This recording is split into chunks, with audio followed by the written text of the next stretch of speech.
Alors bonjour à vous tous qui nous rejoignez notre nouvelle émission de BD Mag. Aujourd'hui émission exceptionnelle, nous allons chez Albert Uderzo, directement chez lui à Paris. Donc on perd plus de...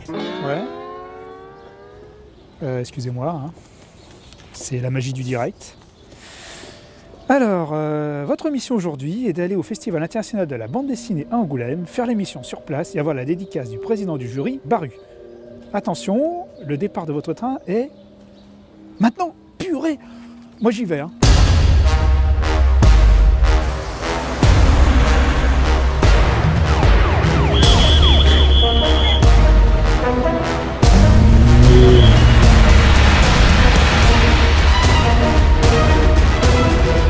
Bon, je crois qu'il n'est pas trop tard, il me reste encore 2 minutes pour prendre le train. Bon bah moi j'y vais. Qu'est-ce qu'il y a? Ah d'accord, ok. J'avais compris, vous aviez déjà prévu ça depuis le début, hein. Ça ne fait pas ça. Ça je m'en rappellerai, hein. Je m'en rappellerai, hein.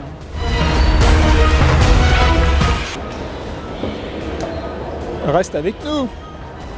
Moi je pars sans toi, hein, ça continue, hein.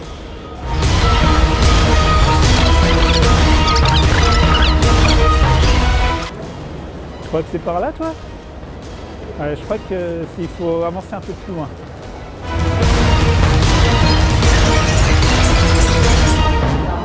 C'est là-bas.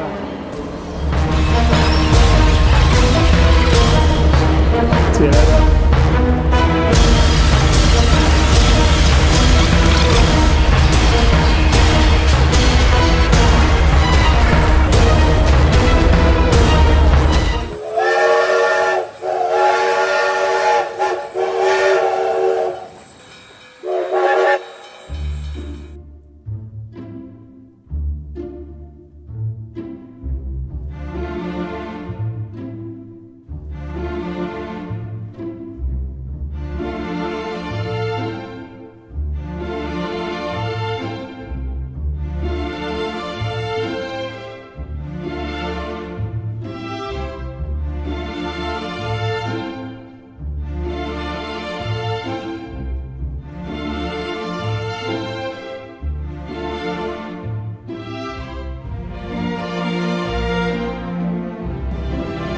Bon ça y est, moi je suis super content parce qu'on est enfin arrivé à Angoulême, donc on perd pas de temps et on va vite chercher nos badges. Alors tu viens Antoine? Excusez-moi, l'accueil presse. Ah d'accord, merci. Bon allez, viens. T'es toujours avec moi Antoine? Bonjour, on vient chercher nos badges. Accueil presse. Ouais, merci. Affiche officielle d'Angoulême.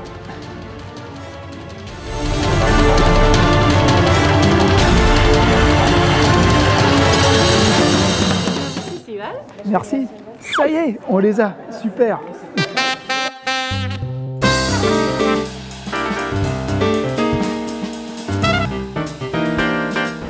Voilà. Maintenant, vous allez me dire, je suis à Londres. On pourrait le croire, mais c'est pas vrai. En fait, on est toujours à Angoulême et on change de pavillon puisque maintenant nous nous retrouvons sur le pavillon Jeunes Talents où quelqu'un qui s'occupe de cette exposition va nous en parler. On perd plus de temps, on y va ensemble.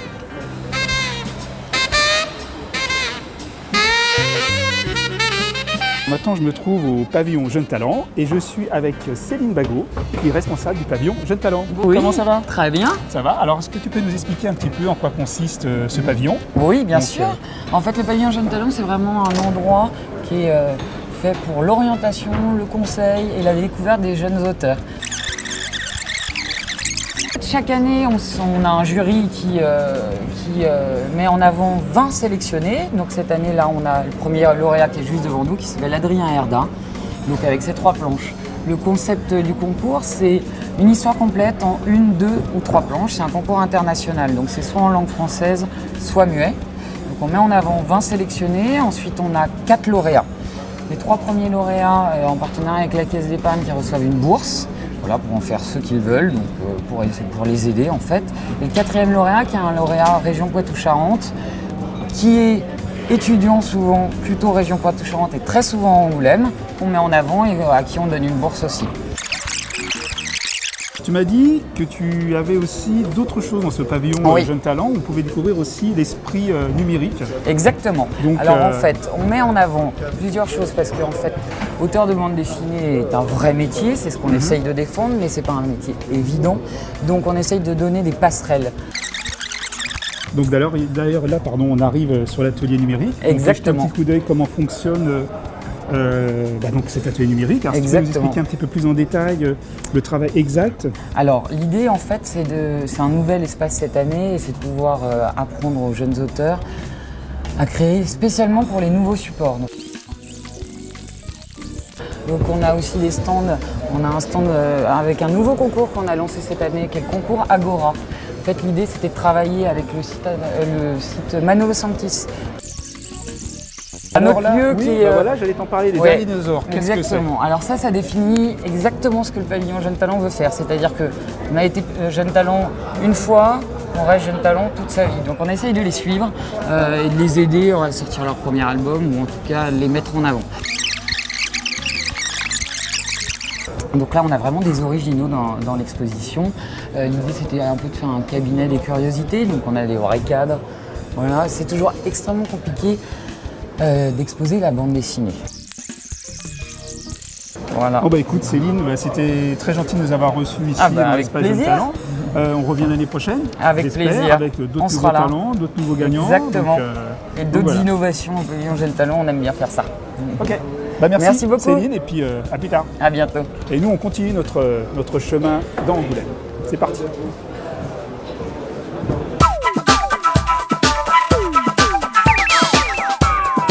Pourquoi vous êtes là ? Pour le Festival de la BD, pour rencontrer quelques dessinateurs et puis voir des stands. Ok, qu'est-ce qu'on vient faire au Festival de la BD ? Il y avait du monde, on est venu déjà pour commencer, on a vu de la lumière, on est rentré. Ouais. Puis lire des bandes dessinées. On a acheté des prénoms en bande dessinée. Donc 2 demoiselles qu'on connaît, à qui on va offrir ça. Donc voilà, maintenant on est sur une expo Landfeust de Troyes, comme vous pouvez le voir. Donc on va découvrir ensemble cette exposition. J'espère que j'aurai pas de soucis pour rentrer. On y va. C'est pour l'expo, on peut rentrer là. Vous avez pas votre badge ? Non. Vous pouvez pas rentrer. S'il vous plaît, on peut rentrer. Non, vous rentrez pas. Bah non, mais c'est pas... Il vous faut absolument un badge. Sinon, vous rentrez pas. Oh là là là là. Bon on va essayer de faire l'expo, on va essayer de trouver un autre chemin. Merci Antoine. Donc notre émission peut continuer et nous allons rentrer par la porte de derrière pour découvrir l'exposition Landfeust de Troyes. C'est parti.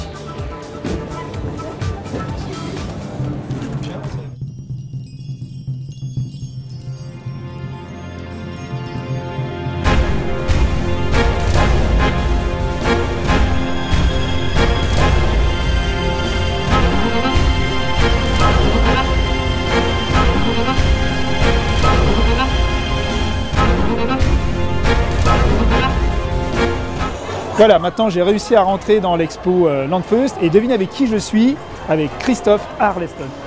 Bonjour Christophe, ça va ? Impeccable. Donc, là, ils nous ont fait un décor magnifique. C'est une très très belle expo, on est vraiment ravis. C'est super, on plonge vraiment dans l'univers de Landfeust, donc de tout ce qui est Troyes. Alors parle-nous un peu de toutes les nouveautés que tu nous proposes pour cette année qui va arriver. Les nouveautés, c'est la suite des albums en cours, évidemment. Landfeust, un troll, les gnomes de Troyes aussi, c'est-à-dire les aventures du petit Landfeust en gag en une page qui me tiennent beaucoup à cœur en ce moment. J'ai mis très longtemps à arriver à faire du gag en une page parce que c'est un exercice technique très compliqué pour un scénariste et il a fallu que j'attende 47 ans pour arriver à le maîtriser. Maintenant je m'amuse, j'ai trouvé mon jouet, je m'amuse. On va peut-être aller plus loin maintenant, tu vas peut-être attaquer le côté dessin animé peut-être ou peut-être une adaptation cinéma, ou vas-tu t'arrêter ? C'est pas ma priorité les adaptations. Donc il y a un projet en effet avec Landfeust West, le versant manga de Landfeust. Il y a un projet de 3D, dessin animé 3D qui est très bien enclenché là pour le moment. Mais c'est pas ma priorité. Moi c'est vraiment la BD, ce que j'aime c'est la BD, c'est le papier, c'est les bouquins. Et après, si on nous fait des propositions tentantes, tant mieux, mais on n'est pas prêt à faire n'importe quoi à n'importe quel prix. C'est pour ça qu'il y a eu très peu de choses jusqu'ici, parce qu'on a toujours eu des exigences de qualité qui malheureusement ne cadraient pas toujours avec les budgets des productions françaises. Bon, en attendant, Christophe, merci de nous avoir pris un peu de ton temps. Je sais que tu es débordé. Donc, bah, écoute, merci. Bah de rien. Et puis bon courage. À bientôt. Merci.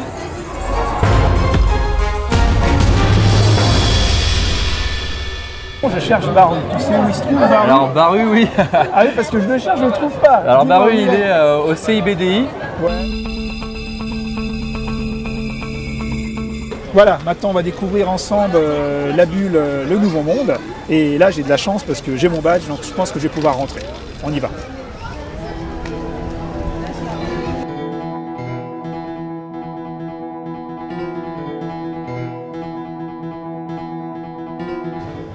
Voilà, maintenant nous sommes sur le stand Griffo où notre ami italien va nous faire découvrir toutes ces nouvelles collections. Alors, et nous travaillons avec Frezzato, qui est très connu en France aussi pour des séries, et nous avons fait, lui a produit ce portfolio qui est un bouquin mais sous forme d'impression. Il y a toute l'histoire. Hein. Et après nous avons fait aussi un portfolio nouveau de Frezzato avec sous Pinocchio, qui a marché très bien l'année passée, ceci c'est une nouveauté. Après, il y a un dessinateur de la Marvel qui s'appelle Dell'Otto, qui fait des dessins fantastiques sur les super-héros. Et il y a aussi un auteur italien qui est très connu, Nick Guerra, en France. Et cela, nous avons fait un bouquin de pin-up et avec un portfolio.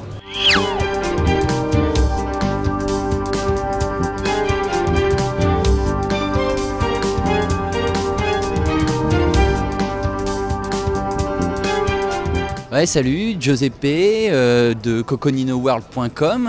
Donc nous, on est un site internet en fait qui existe depuis 1998 où il y a 40 000 pages en ligne et on est à la fois un peu les premiers à avoir fait de l'édition sur internet et en même temps on développe aussi un musée en ligne. Donc on republie des vieilles estampes, plein de choses voilà, que sinon vous ne verriez pas parce qu'elles dorment au fond des cartons des dessinateurs.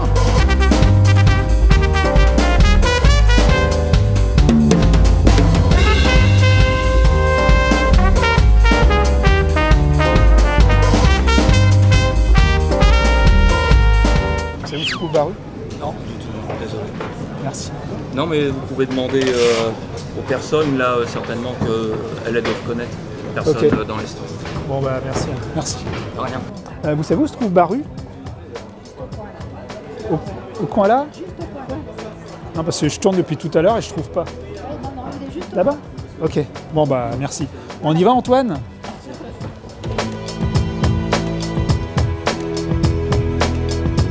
Donc là maintenant nous sommes devant l'espace Champ de Mars où je suis avec Michel Chienfidèle qui va nous présenter cette bulle où on regroupe entre autres Casterman, Glénat et Déco entre autres. Donc on y va ensemble. On y va Jean-Michel?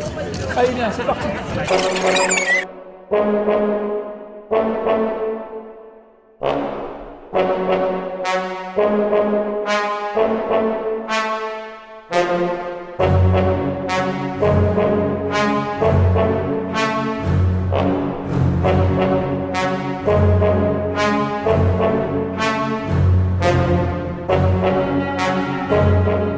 Okay, so message to all the girls. This is the book about the journey which your mother thought that you never should do it. Yes, that's all I do.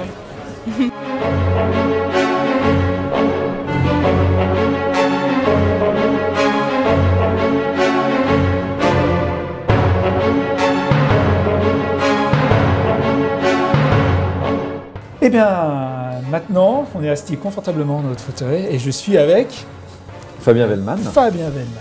Alors, parle-nous un peu de ton actualité d'aujourd'hui. Alors, qu'est-ce qui m'amène à Angoulême? Eh ben, c'est deux choses. D'une part, des nominations, parce que j'ai eu la chance d'être nominé pour 2 BD en catégorie jeunesse et une BD catégorie dite adulte. Dont Spirou, Spirou et Fantasio avec Johan et Hubert Couleur en jeunesse, seul avec Bruno Gazzotti. Et puis la sélection des fauves, on appelle ça maintenant, c'est les derniers jours d'un immortel avec Gwen de Bonneval au dessin chez Futuropolis. Alors donc ça c'était oui, alors les nominations donc, pour lesquelles je suis venu. Puis là il y a un album qui sort tout de suite qui s'appelle L'île aux 100 000 morts avec Jason au dessin, les couleurs de Hubert à nouveau, qui est un coloriste que je trouve fantastique, donc c'est une bonne occasion de retravailler avec lui. Jason qui est un auteur norvégien qui n'est pas super connu en France, qui vit en France mais qui n'est pas super connu ici. Bizarrement, il est plus connu aux États-Unis où il a été publié dans des journaux assez importants. Moi je suis un fan absolu de son dessin qui est extrêmement minimaliste. Donc pas forcément facile d'accès pour un public qui se dirait tiens je trouve ça peut-être trop simple ou trop froid. Moi je crois au contraire que plus on s'y habitue, plus on voit qu'il est extrêmement subtil, qu'en fait avec très peu de choses, Jason arrive à faire passer des émotions extrêmement fortes. Donc c'est bizarrement un récit assez tout public, même si le propos est assez dur. Vraiment il y a des tortures, il y a des exécutions sommaires, tout ce qu'on veut. Mais comme le dessin de Jason est très simple, très léger, presque du RG avec de la ligne claire quoi. Voilà, une ligne claire avec des personnages animaliers. Les choses les plus horribles deviennent assez drôles en fin de compte. Et d'ailleurs, j'ai vu que les enfants réagissaient assez bien à ça. Ma dernière question. Oui. Est-ce que tu sais où se trouve Baru? Je crois l'avoir vu du côté de la tête d'Hergé, mais je ne suis pas certain à 100%. Bon bah écoute, je file. Écoute, j'ai pas le temps de... Je me sauve vite fait. Je t'en prie. Ouais, j'y vais. Bonne merci, recherche. Ouais, merci. Salut.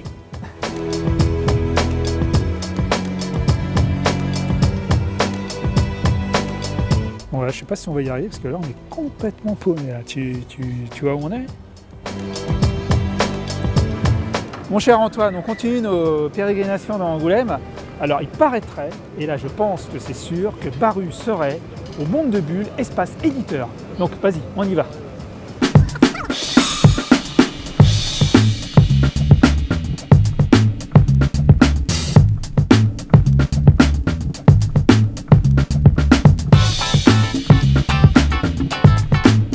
Voilà, donc je suis avec Maud qui vient nous présenter son nouvel album chez Manolo Santis et qui s'appelle Antigone. Alors pour connaître un petit peu l'histoire, et si c'est pas vrai, donc c'est une fille qui se trouve au bord d'une piscine et qui imagine des histoires qui lui arrivent, des aventures.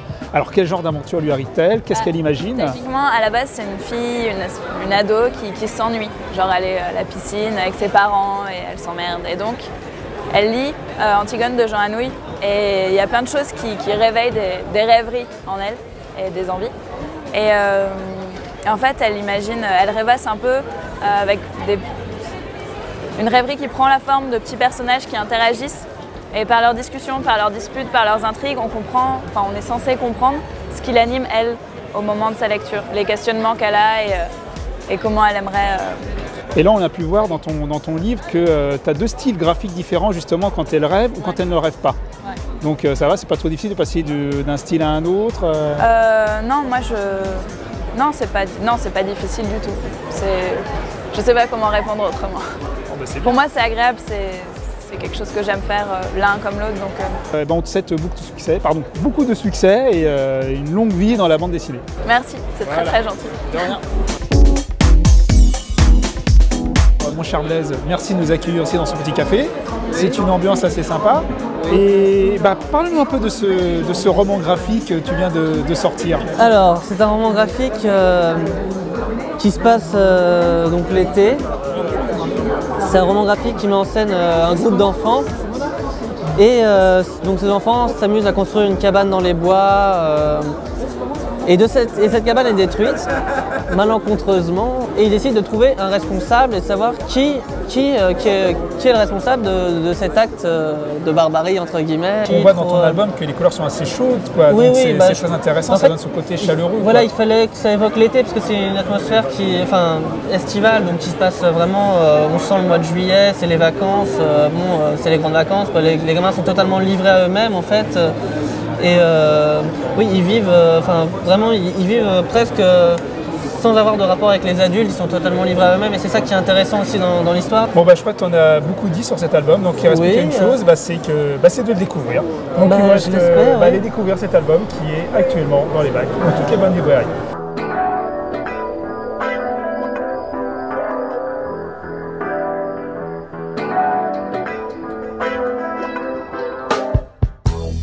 C'est le nouvel album de Black Sad qui est sorti en septembre. C'est une enquête de Black Sad, un peu délocalisée en Louisiane. Ça se passe à la Nouvelle-Orléans. Pendant toute l'action se passe au centre de la Nouvelle-Orléans. Et voilà, c'est une histoire très différente des autres. C'est la recherche d'un musicien de jazz qui est en lieu inconnu, que Black Sad doit retrouver parce qu'il pressent qu'il est menacé de mort. Et voilà. Et d'ailleurs, tu as mis combien de temps pour faire cette rue où il y a le carnaval? Parce que ça a dû mettre pas mal de temps quand on voit le nombre de Oui, détails qu'il y a eu. c'est laborieux. Je sais pas, c'est une page qui a pu demander une semaine et demie. Dans l'ensemble, en total, une semaine et demie, 2 semaines de travail. Mais bon, juste pour cette planche-là. Oui, mais réparti sur plusieurs, mois parce que j'ai mis très longtemps à faire le crayonné. Aussi très longtemps à faire l'ancrage et après j'ai laissé la planche de côté et un bon moment avant de... Et là, pour tes prochains projets, tes futurs projets, donc tu restes toujours sur Black Sad ou tu pars peut-être sur une nouvelle aventure avec un nouvel héros Moi ça me tarde de reprendre Black Sad, mais avant j'ai deux priorités. L'une c'est le dernier tome de la série collective Voyageurs chez Glénat. D'accord. Je fais le 13e et dernier tome. Avec un style un peu plus réaliste, bien sûr avec des personnages humains. Et puis après, je reprends ma série jeunesse Sorcellerie chez Dargaud pour le 3e tome. J'espère que tout ça, je pourrais finir avant la fin de l'année, avant fin 2011. Écoute, je te remercie de nous avoir accordé cette interview. Je vois que tu es super occupé, donc on va te laisser. Moi un petit peu là, parce que là ça commence à bien faire. Polyvalent. Merci et puis bon courage. Merci beaucoup. À vous. Alors ce qu'il y a d'extraordinaire à Angoulême, dans ce festival de bande dessinée, c'est que c'est aussi bien dans des bulles qu'a lieu l'exposition, mais aussi dans des lieux tout à fait insolites, comme on peut le voir dans cette église romane d'Angoulême. Donc on va voir ce qu'il y a à l'intérieur.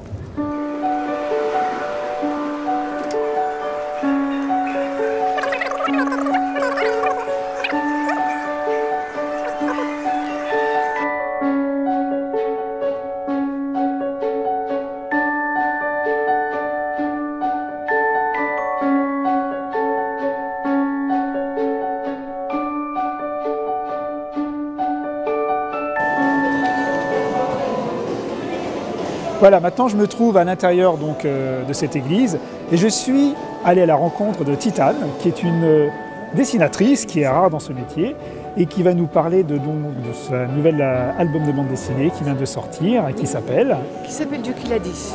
D'accord, et ça parle de quoi grosso modo? En fait ça parle de Dieu, d'une façon humoristique, donc c'est un peu ouvert pour tout le monde, les bouddhistes, les taoïstes, les musulmans, c'est en fait une approche de la Bible humoristique dans la mesure où c'est une petite fille qui lit la Bible et qui comprend tout de travers. Mais avec les passages de la Bible qui sont respectés, qui sont quelques petites lignes, et puis il y a l'humour qui enrobe toute la partie, profonde et intéressante. C'est comme, si vous voulez, on avale un message sérieux et profond avec l'humour. Tout ça sur le ton de l'humour, voilà. C'est ça. Et la petite fille s'appelle comment? Elle n'a pas de nom, elle est universelle. Elle est universelle. Elle est universelle parce qu'en fait le livre est traduit dans différentes langues et je pense que chacun se retrouve dans la petite fille et je ne veux pas lui donner un ton anglais ou une autre langue. Donc on la laisse libre parce que le message c'est un message de Dieu et c'est rien à voir avec la petite fille finalement. Elle comprend tout de travers. Voilà. Donc là vous avez 2 albums, tome 1 et tome 2, et sur le 3e. Oui. Voilà. Oui, parce que finalement il y a une demande. Enfin en tout cas, c'était d'abord lancé en anglais. En Australie, en Nouvelle-Zélande, et puis à l'île Maurice, et puis ça a été traduit en français, et puis il y a l'éditeur qui l'a pris, et puis ça part maintenant sur la France, la Suisse et la Belgique. Donc même si c'est un thème assez désuet, que peu de gens finalement apprécient, finalement il y a un éditeur pour ça, donc voilà. D'accord. Bon c'était un plaisir, et on vous souhaite une bonne continuation de ce métier. Merci beaucoup. Voilà, et vivement le tome 3 alors, c'est oui, ça? Oui, bientôt, dans 6 mois en fait. Voilà. Merci Titane. Je vous en prie.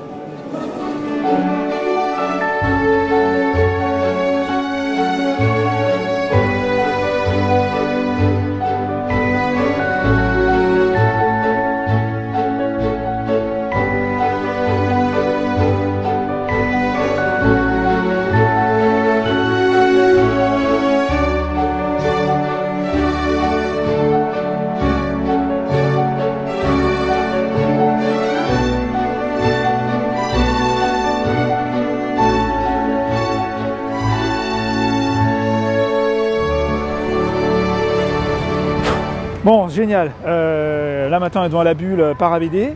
On va découvrir ensemble ce qu'il y a dedans, hein, n'est-ce pas Antoine? Tu me suis toujours? Bon, on y va.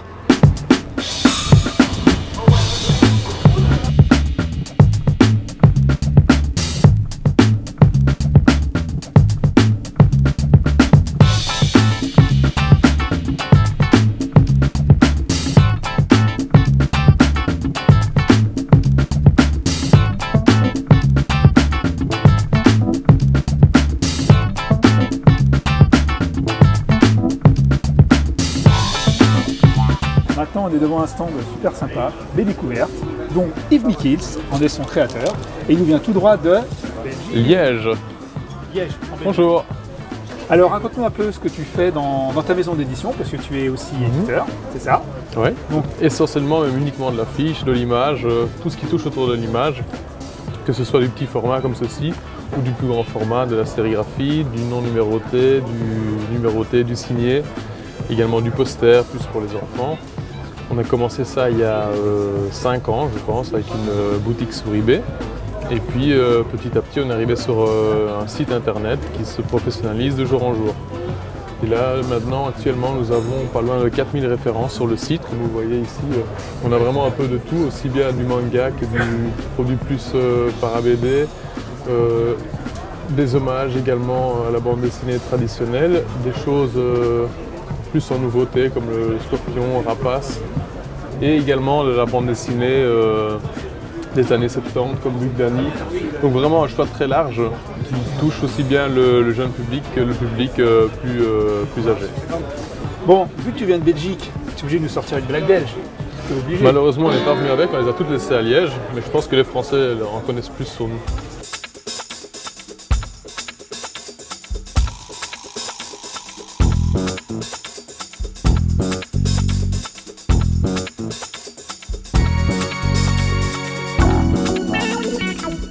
Voilà, maintenant on ne quitte plus toujours ces bulles para BD et je suis sur un stand canadien avec notre ami Yvan. Bonjour Yvan. Pas canadien, québécois. Québécois, mais où ai-je donc la tête? Mon Dieu, c'est mal joué hein. Bon, Canadien, je te parlerai en anglais.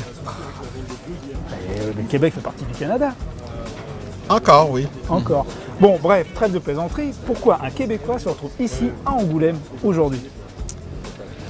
Ben parce qu'il vend de la bande dessinée rare, mais surtout, il vient chercher des titres qu'on ne trouve pas chez nous. Des tirages de tête, des tirages spéciaux, des petits bidules qui viennent jamais au Québec, pour les collectionneurs québécois. Et ça marche bien, la bande dessinée franco-belge au Québec? Il y a beaucoup de lectorat sur ça? Il y a de plus en plus d'amateurs. Parce qu'au début, il était plutôt rare. Il était plutôt rare? Oui, Ils étaient mais plutôt maintenant, comics, c'est ça? Ouais, le comics, ça a toujours super bien marché chez nous.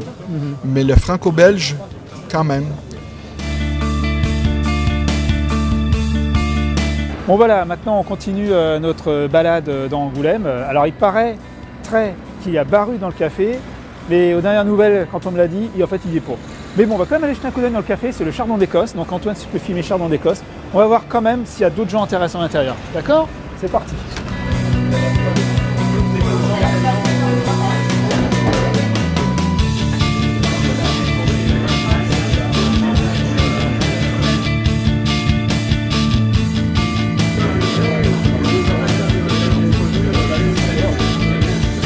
Je me trouve dans un café où l'ambiance est super et je me trouve avec un grand dessinateur qui fait l'actualité en ce moment, c'est-à-dire Nob. Nob et la vie et les souvenirs de Mamet. Bonjour Nob, merci de nous recevoir dans ce café. Si on est là, c'est pour parler de ton album, d'accord, les souvenirs de Mamet. Donc c'est Mamet quand elle était jeune, quoi, voilà, en fait. Alors comment a commencé cette aventure déjà? Pourquoi es-tu parti sur Mamet pour devenir après sur les souvenirs de Mamet quand tu étais enfant? Comment c'est parti tout ça? Alors je suis parti sur Mamet au début, donc Mamet est né dans le journal Chaud, donc qui est le journal de Titeuf, qui est plutôt destiné aux 8-12 ans, adressé aux plus jeunes, et de prendre le contre-pied en faisant un personnage âgé. Donc le personnage est né comme ça. Donc j'ai mis beaucoup de choses intimes dedans, c'est une série qui est finalement assez familiale, assez... Et dans le premier album, déjà, j'avais commencé à raconter son enfance. Je m'étais dit que pour expliquer aux plus jeunes le personnage âgé, leur montrer finalement que tout le monde vieillissait, que j'avais dessiné quelques pages de Mamet quand elle était petite. Et c'était quelque chose qui m'avait beaucoup plu. Donc j'avais gardé ça dans un coin de ma tête, en me disant qu'un jour, j'aimerais bien développer un peu justement cet univers d'enfance. Et donc ça s'est rapproché d'une autre envie que j'avais depuis toujours, qui était de raconter finalement la vie rurale, parce que mes grands-parents avaient une ferme. J'avais un peu passé des vacances à la ferme quand j'étais petit. J'avais toujours cette envie de raconter la vie rurale d'avant-guerre. Et voilà, donc j'ai mélangé ces deux envies-là pour faire les souvenirs de Mamet. Je suis parti spontanément sur un ton qui était un peu plus dur finalement que la série mère. C'est-à-dire finalement la série Mamet est très optimiste. C'est vraiment une grand-mère qui a bien bien vieilli, qui est heureuse de vivre. Et je m'étais dit que si elle était si heureuse de vivre, c'est parce qu'elle avait peut-être passé des choses dures par lesquelles elle était passée par-dessus. Et donc c'est un peu une envie de leçon d'optimisme en fait à travers ça. Donc c'est vrai que la série où elle est petite, c'est vraiment une série qui raconte un univers qui est quand même moins évident et moins facile pour la petite Mamette. Et merci de nous avoir accueillis à ta table. Et puis je te souhaite bon courage. Merci. Voilà, merci. Au revoir. À plus tard. Merci. Voilà, je suis toujours dans le café Chardon d'Écosse. Et il paraît qu'il y a Julien Nil dans le café. Alors on va voir si on peut l'inviter. Julien. Bonjour. Julien, ça va, je t'embête pas trop. Bonjour. Non, ça merci. va. Je vois que tu buvais Je buvais une eau gazeuse. Bah ouais, c'est bien pour décompresser. Pour décompresser. Alors si je suis là dans le café, c'est pour parler bande dessinée. Oui. J'espère que tu avais envie d'un peu d'en parler. Ça me dérange pas. Ça te dérange pas? Ouais. Donc tu veux qu'on parle de loup? Allons-y. Bon alors on parle de loup. Donc c'est parti, on va parler de loup. Donc comment t'es venue cette idée de créer ce petit personnage féminin toute gentille avec une maman complètement folle de jeux vidéo Eh bien en fait à la base c'était une commande du magazine Cho et donc ils m'ont demandé de travailler et d'imaginer une série. Moi en parallèle je venais d'avoir une petite fille et donc je me disais que c'était peut-être intéressant de créer une série dont elle puisse être fière quand elle soit grande. Donc là tu t'attendais à un tel succès? Je m'attendais pas. Non, pas du tout. Il n'y a pas de calcul. Enfin, moi, j'étais très content de pouvoir faire de la bande dessinée. Quand j'ai commencé à faire Loup, il n'y avait pas de titre mettant en scène, enfin presque pas de titre mettant en scène une fille. Alors pour finir, on va te parler de tes futurs projets. As-tu des futurs projets, des choses qui te tiennent à cœur, qui vont bientôt sortir ou en projet Déjà, donc, pendant Loup, j'ai fait un album chez Gallimard qui s'appelle Chaque chose, dans un style assez différent. Bon écoute mon cher Julien Nil, je vais pas t'embêter plus longtemps parce que va que t'as fini ton verre. Je vais en recommander un. Ah bon alors donc, je vais te laisser tranquille dans tout quoi. Voilà. Je te dis à plus tard. À plus tard. Et puis bon courage. Merci à toi et bonne rencontre. Ok. Bon nous on n'a pas fini, on continue. C'est parti.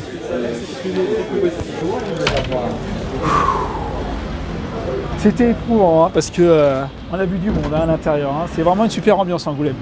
Bon on continue parce qu'on n'a toujours pas trouvé Gbaru et il faut absolument le trouver avant que l'émission se finisse. Allez on y va Antoine? C'est parti?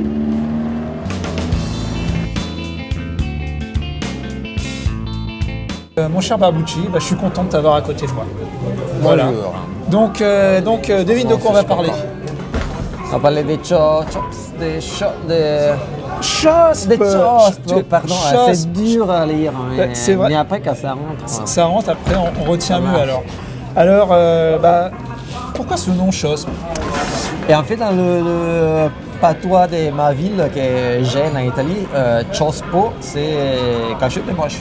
Donc on fille, un garçon moche, c'est un Chospo. C'est ce que différemment, je l'ai américanisé, mais c'est de là. Donc, voilà. Et donc du coup, voilà pourquoi partir sur cette histoire avec le pouvoir au moche.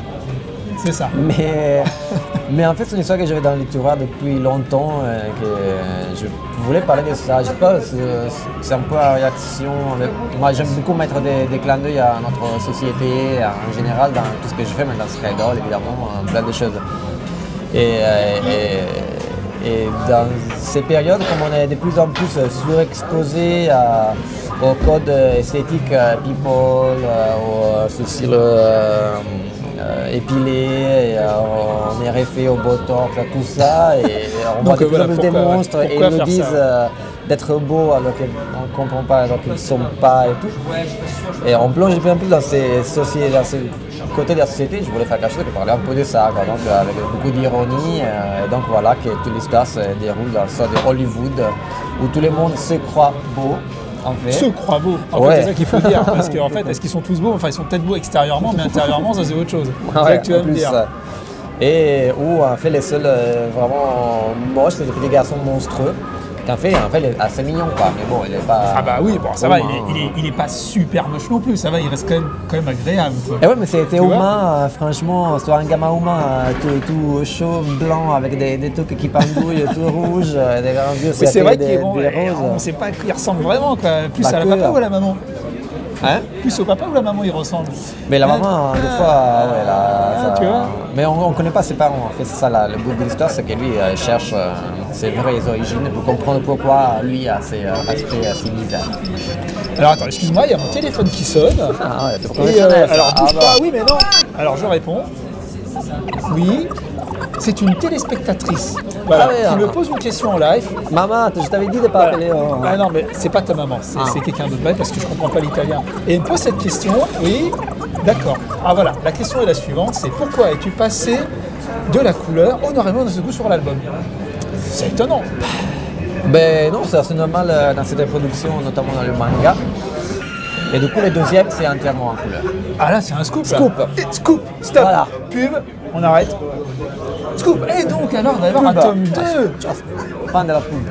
Fin de la pub de retour. Et donc, il y aura un tome 2. Bah, alors, ça, c'est. Tome 2, alors là, c'est probablement en mai. Si on arrive à tout colorer. De cette année. Ouais, là, j'ai presque fini. Il y a la couleur en point arrière parce qu'on a commencé plus tard, mais on avance très vite. Excuse-moi, il y a le téléphone qui sonne encore. Ah là là là là là là là. Qu'est-ce que c'est que ça? Allô? Oui?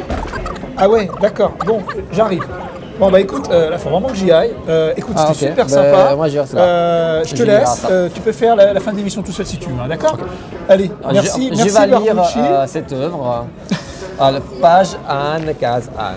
Au revoir. Hein, j'y vais parce que là on m'attend. L'addition,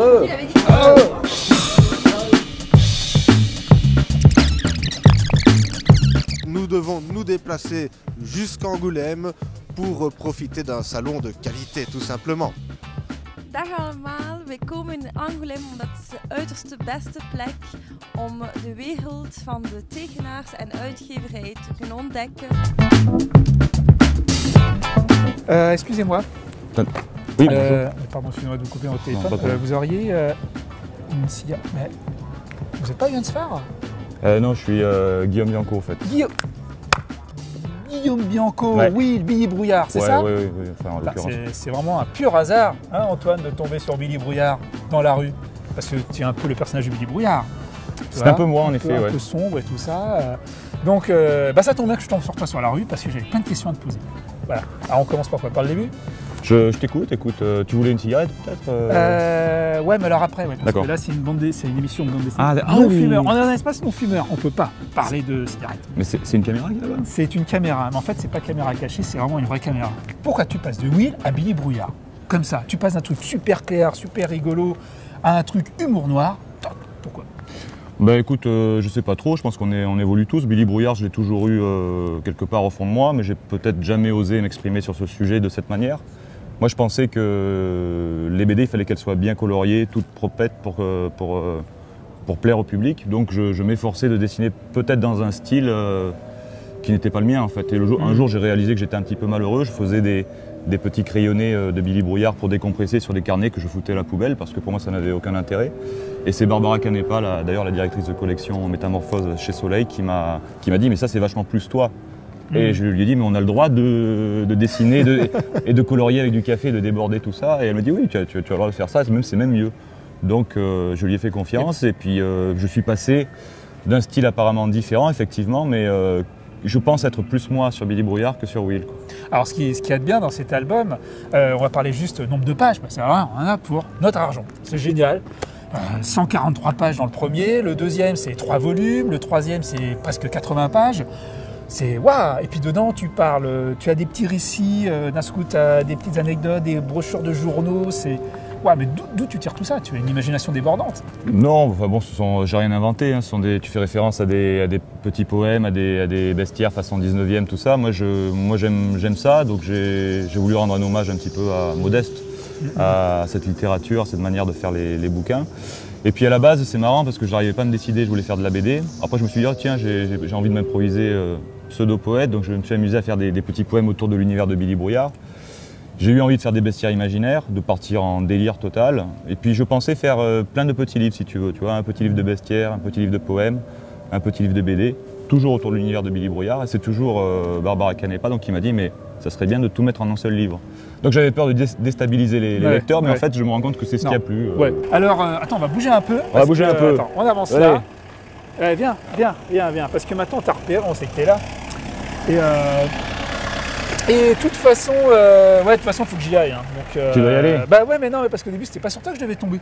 Et non, c'était sur Joan Sfar. En fait, Non, j'ai cru que tu étais journaliste. En fait, je cherche Baru. Tu sais où il est, Baru? Parce que depuis tout à l'heure, je le cherche. J'ai pas mes lunettes, mais je voudrais pas dire de bêtises. C'est pas le vieux monsieur là qui est en train de taguer sur le mur? Crois pas. Eh Baru! Hey! Oh! On va boire un coup de billes, quoi. Bah, je sais pas, mais tu crois que c'est lui? Attends, on y va. Allez. On y va.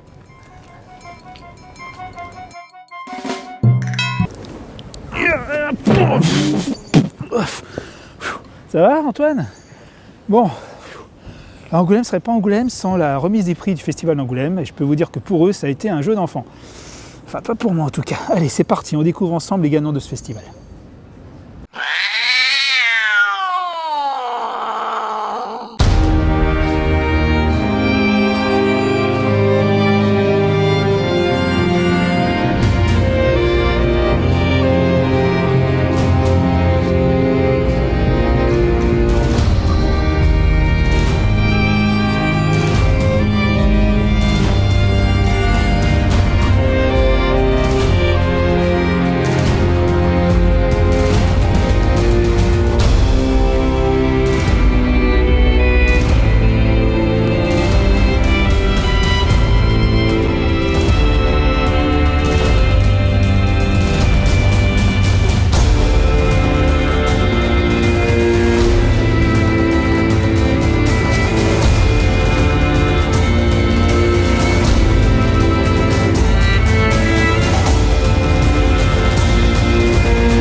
Excusez-moi, vous savez où se trouve Baru? Oui, pardon, bonjour. Oh là là, mais je cours. Vous savez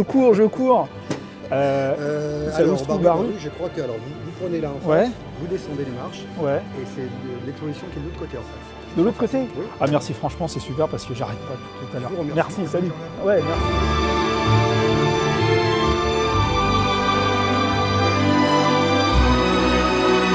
Bon bah moi je suis super content parce qu'on est enfin avec Baru, donc président du festival de bande dessinée cette année. Donc bonjour Baru, comment ça va?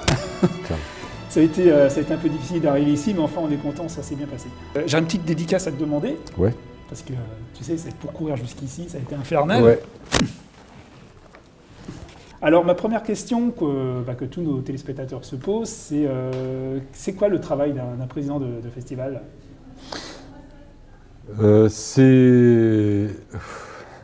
Bon, il y a des choses techniques bêtas, quoi. C'est faire l'affiche, des choses comme ça. Enfin, c'est pas bêtas, mais c'est faire l'affiche, des choses comme ça.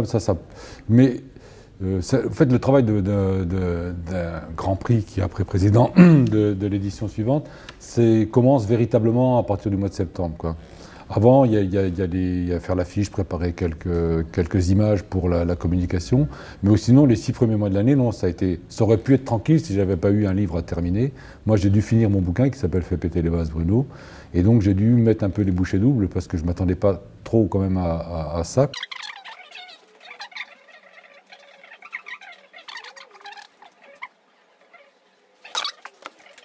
Bon bah merci Baru de nous avoir accueillis, donc moi je suis super content. Okay. Merci.